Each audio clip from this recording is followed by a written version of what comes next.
हाय रे चुलिस्तान तेरी किस्मत। एक तरफ लैम्पी स्किन वायरस के वार जारी, जिसकी जद में आकर हज़ारों जानवर मौत की गोद में चले गए। महकमा लाइफस्टॉक की आंखें ना खुलीं। दूसरी तरफ चुलिस्तान में कहत साली का राज।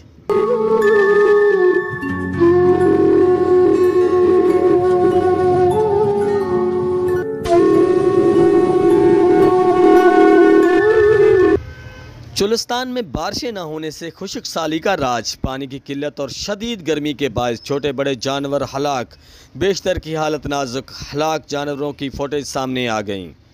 रवां बरस बारिशें न होने के बायस चुलिस्तान में खुश्क साली ने डेरे डाले हुए हैं, जिसके बायस पानी की शदीद किल्लत पैदा हो गई है। शदीद गर्मी और पानी की किल्लत के बायस चुलिस्तान के इलाके हेड कासिम वाला, शादी वाला, हेड गुलशन, हेड फरीद, सालमसर समेत दीगर चुलिस्तानी इलाके मुतासर हुए हैं, जहां शदीद गर्मी और पानी न मिलने से अब तक सैकड़ों छोटे बड़े जानवर हलाक हो चुके हैं, जबकि सैकड़ों जानवरों की हालत तशवीशनाक है।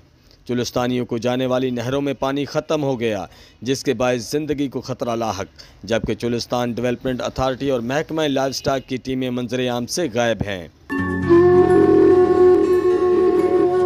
खुश्क साली के बायस चुलिस्तानियों ने माल मवेशी के हमरा मैदानी इलाकों में नकल मकानी शुरू कर दी है और पानी की फराहमी के लिए चुलिस्तानी सरापाए एहतजाज हैं, जिन्होंने वज़ीर आला पंजाब से हंगामी तौर पर पानी की फराहमी को यकीनी बनाने की अपील की है।